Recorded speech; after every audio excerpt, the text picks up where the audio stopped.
Hello, lovely ladies in the Goddess Creations for Women group, and all of the wonderful viewers who are watching live at this moment, and those watching in replay. So, if you are watching live, do hashtag live, and if you're watching in replay, do hashtag replay so we can keep track of you. And thank you, lovely women outside of the group and men, because outside of the group, the men can be watching too. And so, welcome, welcome, welcome. Well, we are now on in week 4 of the Goddess Creations Empowerment Marathon. And we are having our seventh, and I'm going to run out of fingers though, but we're having our seventh interview. And the lovely interview this week is going to be on And Hold Your Breath just before Christmas. Why are we doing this? Of course, when you're watching this later, it won't be Christmas, but it will still be relevant. And the subject is addictions and drinking, or drinking and addictions, with the lovely Christine Wright. So let me tell you a little bit about Christine. And of course, you will get the chance to have that connection with her. So post your questions so that we can correspond with you and watch and share, because really she has a lot to tell. Let me get to the official part here then. Christine Wright is the habit breaker, and she is founder of the Healthy Habit Breaker movement. Now, having had a serious history of drink consumption, which of course, as we know, can disrupt your life, Christine is now passionate to help men and women break the habit of addictions. So, not only of drinking, but of addictions, and to regain their value and their love of life.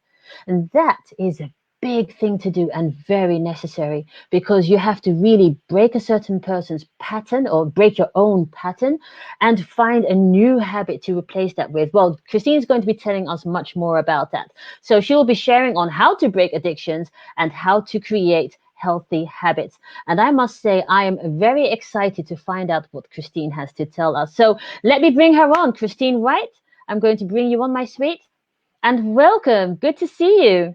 Thank you, sweetie. What an introduction. Thank you. Wow. Yes, happy to be here. Christmas Eve. Everything is in flow and exciting. We're ready to go here at the Wrighty household. So I'm hoping everybody else is ready for the festivities. And yeah, let's talk about. Well, actually, you hearing us, you say, "Are you prepared for the festivities?" There is a lot. Many people have this fear of the holidays, let's say, and see it as an obligation or something tedious or something heavy to go through, and that can, bringing it back to the subject, that can already also trigger. Absolutely. I Be was a that trigger. person. So tell me about that.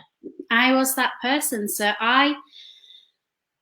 For people who don't know the story, my story is I've relied on alcohol since I was 14 years old. That was always, well, it started when I was 14 years old. It was when my mum and dad's relationship broke down. And I binge drank when I was 14. I was known in my local town as the girl that had too much to drink at 14 years old. And what a title that was. And I think I kind of lived up to that title then, because I thought it was expected of me. Even because I was very naive. I was very troubled. I was a very troubled teenager. But again, when the trauma hits and things like that, it was the first thing that I went to. It was my comfy place. It was going to a bottle. And again, Christmas came upon us as an adult. The pressures intensified, shall we say. I had certain trauma happen to me where Boxing Day, which just completely shut me down. And that is where, when I had children, amazing boys that I have, when I had the boys, I then had to develop a strategy where it wasn't about me, it wasn't woe me, it was about, right, okay, let's make this magical, let's make this a wonderful occasion, rather than me thinking back to my troubled times. And that's what we did for a period of time. And then obviously more trauma was added to that, and the bottle came out again. And it kind of got to a stage when I went through a breakup. My relationship broke up with my husband, and it was then, right, who has a children Boxing Day, who has a children Christmas, all this. So I would pretty much spend my Christmas evening and Boxing Day just comatose. Absolutely hit the bottle, comatose. There was no magic, there was no joy, there was no celebration because I had nothing to celebrate. My boys had gone off to the fathers. I had the trauma that had happened to me when I was 17 years old.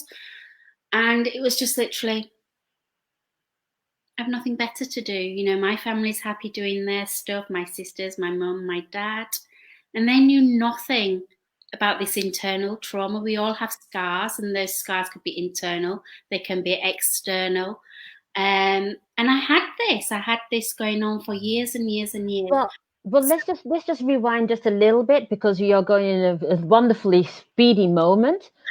But for me, the first thing that entered my brain when I heard the beginning of your story is how does a 14-year-old even get to know about the bottle? How is that possible? I mean, for many of us, that's not in our world at 14. So, what was in your world that bottle was something that you could recognize? I think that the I'm very blessed in my social circle of friends that I have now. When I was growing up as a child, we had a very close connection. I'm still in contact with the girls that I went to school with, so I've known these girls since I was 10 years old. And I think it was the fact that when I was a child, it was very accepted. My father used to come home from work and then he'd go to the pub, he'd go drinking. Mum would be at home cooking the dinner, making the evening preparation, and Dad would come home 7, 8 o'clock at night after a few beers, you know. So it was always quite accepted that alcohol was present. And I think as a, gosh, how do I say this? As an inquisitive child, I was very inquisitive, and I also never conformed. My papa always said, "You never conformed," and I think it began. I knew that I'd get into trouble if I went out drinking at such a young age, but because I saw my sister, she was older than me, and she was going out drinking, and I was like, I want a bit of that. When my sister went and got a job, a part-time job, I was like, I want to do that. So I kind of followed in my sister's footsteps, and not necessarily in the best ways. So it became a game of truth or dare, I would imagine, with my friends. Oh, let's go out tonight, see if we get away with it. I was going into nightclubs at 15 years old. Oh, wow. And, you know, I didn't look 18.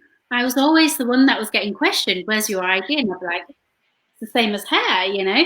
And I think it was very easy for me to fall into that trap in binge drinking. We used to drink behind billboards, and because As a social thing, as a fun thing. As a teenager with my friends, it was the kind of thing that we did.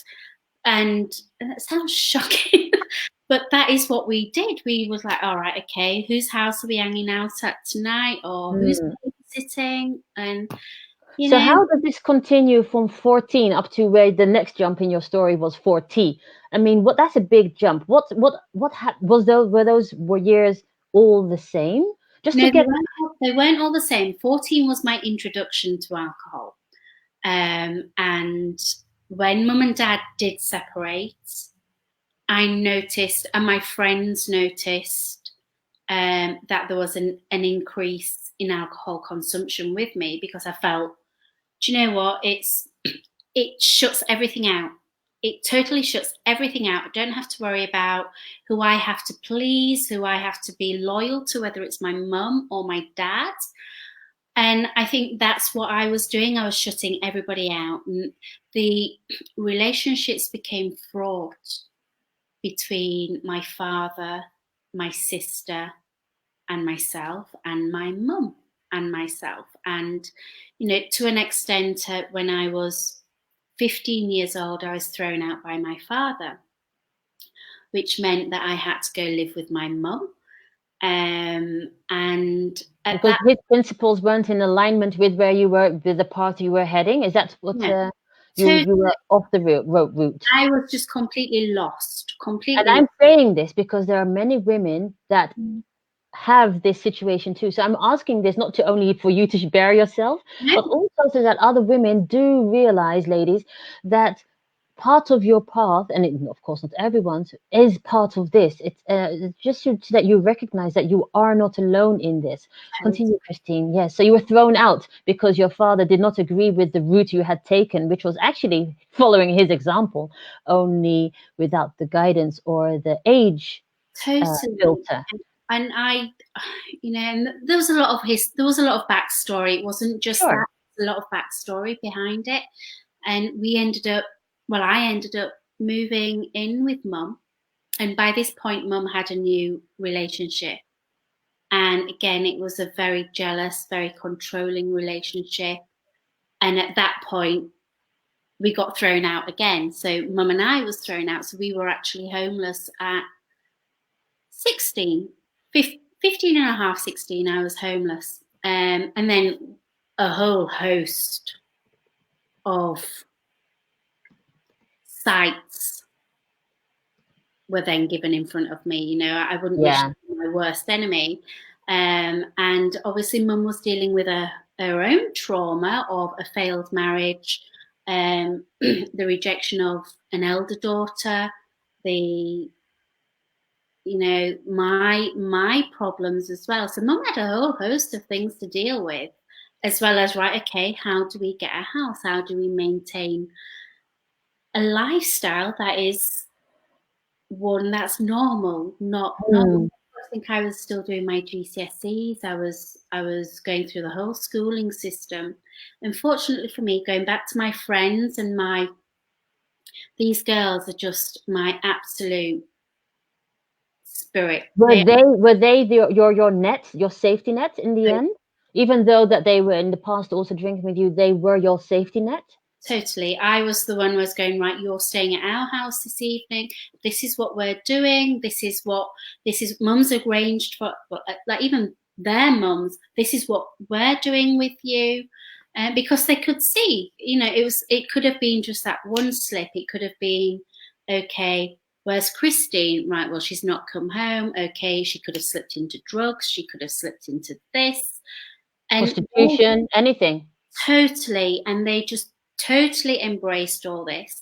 Now, going back to the homeless thing as well, we were put in homeless units, we were put in bed and breakfast, we were put in shared housing. And we were also, I found a lot of solace at school. I was never academic. I was the one that was always the laugh, the joker, you know, And was that a filter, a barrier, let's say, a way of people not coming too close by joking? I'm not sure. I can't really answer that. I think my dad was a natural joker. Okay, I yeah. definitely got traits of my father. Definitely, definitely. Whereas mum was quite an insular person. She was very she even now she doesn't like to put herself out there. She doesn't like confrontation. She doesn't Mm. whereas I can be either or. I'm a very conflicting person, which again I think contributes to the alcohol intake. So what part of you? Yes, it just make it bring more general. Mm-hmm. How do you become? Is it clandestine drinking? Is it like a secretive thing, or is it a public thing? Because if you are known as, then it's a public thing. But there are also many that are secret Totally. drinkers. As a How does child, that? How does this work? when I was 14, 15, it was quite public. It was because my peers were seeing it. They were telling their parents. Parents were talking. The school were talking. So it was quite a public thing. In my older years, I kind of regained and took control over it. I could live without it, or I could live with it. It wasn't Okay. a straight across. It was when the trauma hit, it'd peak, and then it would take a dip when I was absolutely fine, or I was happy, I was confident, I was in good flow. Job was going well, children were brilliant, marriage was amazing. I'd have no need to hit the bottom. Hmm. So And I so were those long time spans that, I mean, just to make it more generic, but is it like a long time span that you don't need it, or is it like, hey, wow, I've survived a week? What are we talking about no, here? it was I could survive a week. I It could be weren't longer periods. yeah, I could do longer periods. But then I think there was kind of a surge in the UK. I don't know about anywhere else in the world. I've not really researched it yet. Um, but alcohol's a lot more available.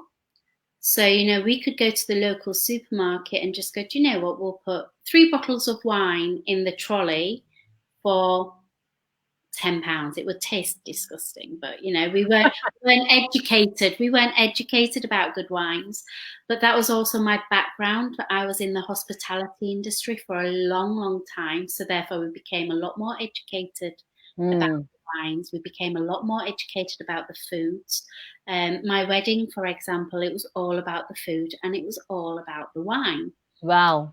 Um, because that was what was important to both me and my husband. It was we were we were in the hospitality industry, so it was kind of a status thing as well. So Hmm. and then we got in. So how did you then switch this to, I mean, what for you the moment of letting that go personally, but maybe also in your life or business or your vision? So what was your turning point of enough, Turning point in the it personally, let's say? personally was I knew I was just going in a sequence. It was just like every time a little bit of trauma hit, I'd go boom. Every time I'd be happy for a certain period of time, I'd confidently drink. I'd be like, yeah, I can have a bottle of wine, I'm fine. So I became functioning. I would still come home after a good day at work and have a bottle of wine. I would have a crap day at work and have a bottle of wine. I had no Right. system. And I knew that was unhealthy. And it was through a previous relationship where I thought, wow, he drinks far too much. And I actually got him on a program. Oh, Yeah.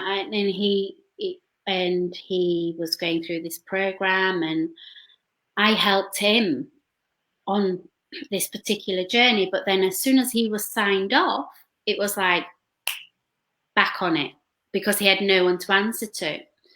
And again, we still drank, but the real turning point for me was throughout all my trauma, my journey was in January of this year, where I actually stopped a gentleman called Danny committing suicide, and he was ready to jump off a bridge over a motorway. And fortunately for me, I had that feeling, I had that pull, and it was an internal pull. I was meant to be somewhere else, and I've got to leave. There's something not right. I've got to leave. And I went away from leaving my mum, and I drove over this bridge, and I thought, this is really not. This doesn't look good. This isn't resonate. This isn't happy. This is something really quite sinister that's about to happen. And I turned round and I drove past him again. And at that point, he was over the bridge, ready to jump. And I literally launched myself out of the car, and pulled him, bear hugged him, pulled him back over. Now, wow. we sat there and we cradled each other. So I was cradling him, but he was literally bear hugging me as well. And I'm like, wow. Obviously smelt of alcohol. There was this supermarket bag next to him just full of tins of beer, cans of beer. So I know he'd been drinking. And we just got chatting through the tears, through the sobbing, both of us. And it was the fact that he felt worthless. He felt the black sheep of the family. He didn't have value. He just had a relationship breakup. He'd just lost his brother. And all these things just, as he was speaking these words, they were just like hitting me, going, that's you, that's you, there's another blow, that's you. You know, I'd just lost my father, so the grief was still there with me. He'd a failed relationship. I had numerous failed relationships. I was the one to be seen in my family, whether or not that's me thinking this and getting paranoid, but I was the one who wasn't good enough. I was the one who had the failed relationship. I was the one who had my own business. And when the shit hits the fan, they just see that as the bad. You found each other, let's say, in that moment. They don't see the high points. They just hear about the low points. So there was a lot of this, what Danny was telling me, and I'm thinking, that was me. That was me in 2008, 2009, where I tried to end my life because I didn't have value. I didn't have worth. I had two beautiful boys, and that's the only thing that kept me here on this earth. I had these two beautiful boys, and I couldn't live with myself knowing that I'd abandoned them, whereas I felt abandoned as a child by my own mum. Yeah. And my father. I thought, I can't put them through that. So that was the real awakening for me, January this year. I was, right, you have to do something. You genuinely have to do something now about helping others. But then the kind of mentality was, well, you can't help others until you are mentally healed yourself, or you're. And is that true? Is that true? Yeah, I think I needed to go through this process, Shamna. I really, really do believe I needed to go through this process in terms of, do you know what? You've been there, you've done that. And throughout this whole year, my journey has been, okay, you've stopped your drinking. Okay, you have taken on new positive habits. You've taken on new roles in the family. You've taken on roles in your own household. And I've kind of taken accountability for a lot of things and a lot of actions within my family. And I think in me doing that, I've also had a lot of healing. So going through the grief of my father, I've had a lot of healing for that. Going through traumas that happened to me when I was 17 on Boxing Day, I've had healing for that. And all this, I'm still having healing. I'm still having let's work on this. I'm learning how to meditate and be more mindful of it. Because all this is all mindfulness and respecting the body. Yeah. And respecting what your body is telling you and how you adapt to that. You know, it's very. So how do you? Sorry to interrupt you in that, but how do you go as an because we are now talking about drinking, but this could be smoking, this could be pills, this could be. I mean, it could even be porn videos. I have no idea what I mean. Are you helping only those drinking, or are you helping? Because what is it that you would do, or that how does someone break this habit? Trying to get it into that direction. Into that direction. Okay, so habits are formed out of repetitive. I can't say it. Repetitive. And actions. You know, that's what a habit is. It's something that slips into a daily routine. Yes. So whether or not that is nicotine, whether or not that is drugs, whether or not that is alcohol. So what you've got to really differentiate is, what's the difference between a habit and an addiction. So if you're thinking a habit is something, chewing your nails is a habit, that can be a bad habit, but it's not reflective on any health problems. It's not reflective on any repercussions in that sense. Whereas if it's addictive, that's where you may become more prone to health problems, whether or not Is that so? Because I know that when I used to watch television, and I don't watch television, hardly watch television at the moment, but there was a time when I would watch a certain series every week. Even if it was a stupid, in my eyes, stupid series, but to the point where I was like, season 2 or 3 is like, really?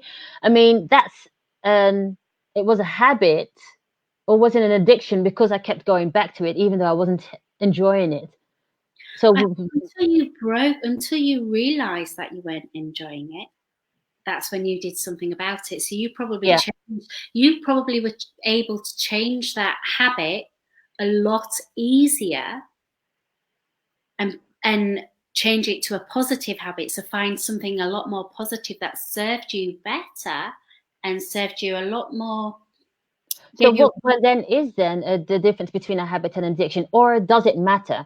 Is it because we can talk about the wording habit versus addiction, but you are the habit breaker, and yet we are creating new habits. So even in that, we are using. I mean, it's not like we're saying addiction breaker, because actually the person that has to break the addiction is the person itself, I would almost say. Totally, but I also think if you've got an addiction and that addiction may be, That's outside of yourself, isn't it? Totally. And I don't want to be the person here saying, yes, I can break that addiction. I can break a habit. Now, to me, an addiction is something where you need some qualified medical professional. I'm not wanting to speak to the drinkers on the street. I'm not wanting to speak. That sounds really, I don't mean it like that. But I don't think I can help them as much as what I could help.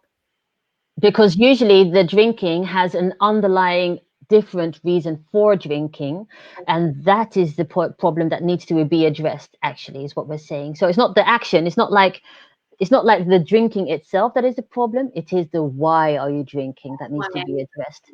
We can all, we all have some form of habit. We all have that. And it's just applying the negative habit and realizing if these are the tips. It's like, make a decision on what it is that you want to break. So is it the drinking? Is it I'm not necessarily wanting to break it, have a healthier relationship with, it might be, okay, I smoke 30 cigarettes a day. Wow, I know that's not good for me. So what if I get it down to 10 a day? That's better than 30. So you're making these small, continual changes. And you've got to decide, and you've got to really focus and decide what it is that you want to break. With that, you've also got to think, okay, how will that benefit me? What are the benefits of that? Is it going to benefit my health? I love that. Is it going to benefit the relationships that I have? So it could be the relationships at work. We're talking colleagues, where if you're drinking, let's go back to drinking, say, and your work is being affected by it. Your colleagues are going to notice. Your peers are going to notice. Your bosses are going to notice. So it's about the relationships. A classic example for me, it was my children. I wanted that relationship with my children to become stronger, more valuable, and all about creating memories. I didn't want them thinking, gosh, my mum's just an absolute wino. Yeah, totally. And to me, I'm quite blessed because they actually know it is all about memories for me. So this year, this will be my first, pretty much. So as a habit breaker, Christine, what would, if there are, and God forbid, and yet God bless, if there are women watching and men watching who see this video and feel touched through recognition, what tip in the now that you would you give us to become more aware or to change that ourselves. So because you have said like make a decision on the habit that you would like to break, make small continued changes and think about what the benefit is of the change. But don't you think that they have had this internal dialogue before? I mean, is there something, or in the other way, in a different way of putting it, what, supposing we have followed your program, whatever it then may be, and you can talk just a little bit about that since we are nearing the end of our time. um, you know, what would we then get from sharing up or pairing up with you? I think once you start questioning, am I too much? Hmm. So whether or not it's am I drinking too much? Am I smoking too much? Am I snacking too much? Am I eating too much? Am I even going to the gym too much? Once Exactly. that is in your mindset, you're doing something that is too much, because it wouldn't infiltrate into your mindset. It wouldn't be there. It wouldn't be present. So I think once you start thinking, am I drinking too much? And that's pretty much what I was asking. Am I drinking too much? Am I doing, Hmm. am I not being present because I'm drinking too much? And I think particularly over this Christmas period, because the festivities are always hard, it's the norm to overeat. It's the norm to overdrink. It's, it's not frowned upon. I do believe that, yes, enjoy the festivities, eat, yes, but then drink, yes, that's equally acceptable. But know your limit, know Hmm. your limit, and when you feel that limit That coming up, little twinge yeah, of am I? yeah, totally. Is my limit 2 glasses of wine? Is it 3 glasses of wine? Is it a glass of wine and a gin and Hmm. extra mince pies? Set yourself the limit and just say, you know what? I'm actually only going to have 2 glasses of wine today, and I'm going to have more water. Yeah. And do it that way, so you're not actually cutting out straight away. Exactly, because then there's a punishment which you cannot. It's like a New Year's resolution. You can make a resolution to quit, but that can be so harsh that there's no way you can continue. So Mhm. actually, it is a matter of, and that's where I guess compassion comes in. Totally. Is And not how beat yourself up. Not beat yourself up. We all slip. We all make these, even in our business life, even in our careers. We all make decisions where you go, shouldn't hmm, have that. And that can apply to, I shouldn't have had that extra piece of cake. I shouldn't hmm, have had that glass of wine. But then go, right, okay, focus, get back on it. Because that's what you would do at work. You wouldn't be self-critical, and you wouldn't go, well, I've done it now, I might as well sod have it. a glass of wine. No, because at work you wouldn't get away with it. It's like, no, you've done it once, learn from it. So where can we find you, Christine, to get more info on this, or for if we would like support in our own habit breaking and creating new habits, healthy habits? Where can we find you on our personal journey if we are so inclined? Social media. Social media is the best way to find me. I am on Facebook, I'm on Instagram, and also LinkedIn.